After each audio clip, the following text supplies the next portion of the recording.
Hello. In this clip, we'll take a closer look at the standpipe, its design features, its use, construction, operation, and testing procedure.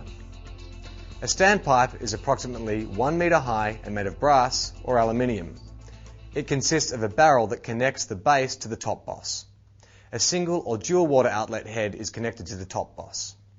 A spindle controls the water discharge from the outlet and a T-handle.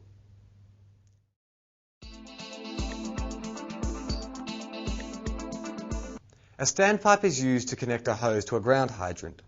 A standpipe permits a controlled supply to be taken from a network of water mains for firefighting purposes.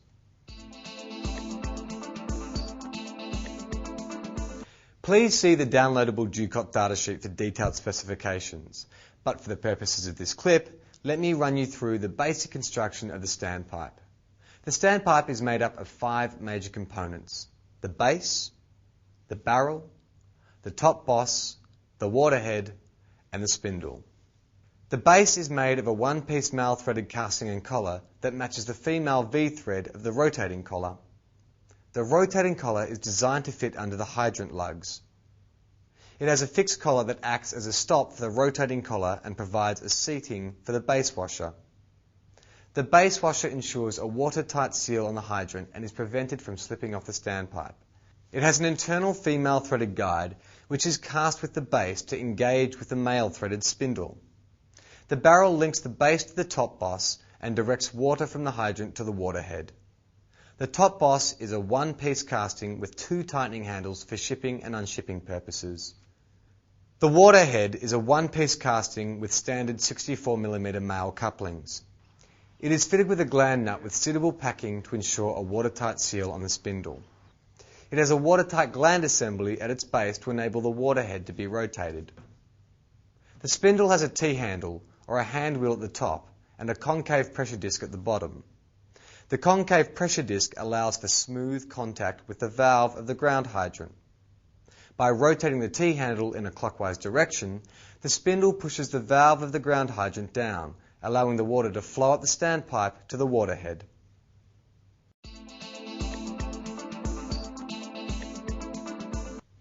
To begin, ensure you are wearing the appropriate PPE. It is important to always maintain safe work practices. Remember, safety first. The operation of the standpipe involves skills that are detailed in the Skills and Drills manual that you can access through your area office. However, the following demonstration will show you how to ship and unship a standpipe.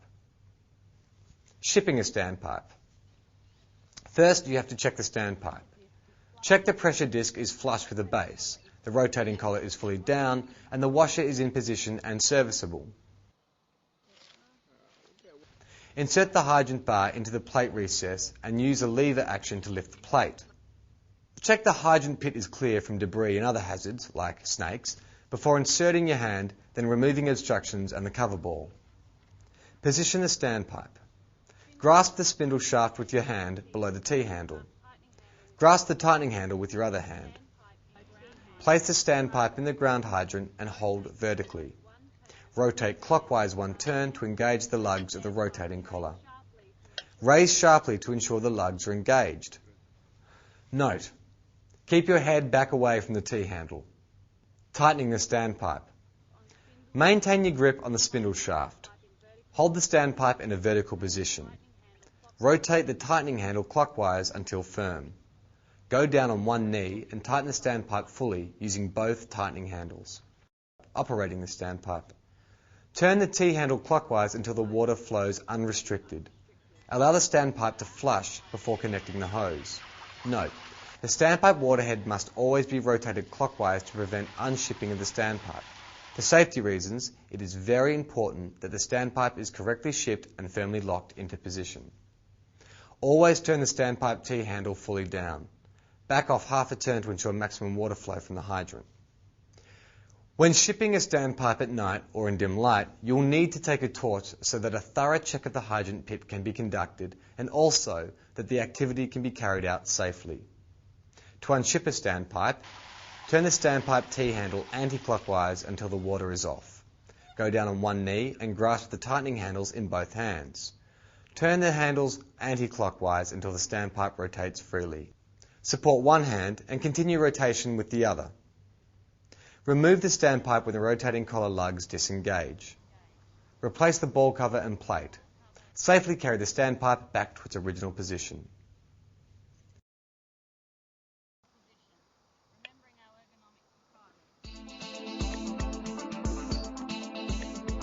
The standpipe can be inspected with a visual examination when being taken into service after use at an incident or on a monthly basis.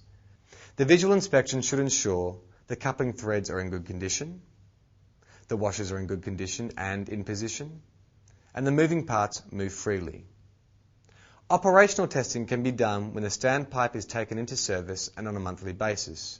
To do this, connect the standpipe to a ground hydrant and use at a normal operating pressure. Examine the connection to ensure that the fittings don't leak, moving parts like rotating collars move freely under pressure through a full range of movements, and that the mechanisms function properly.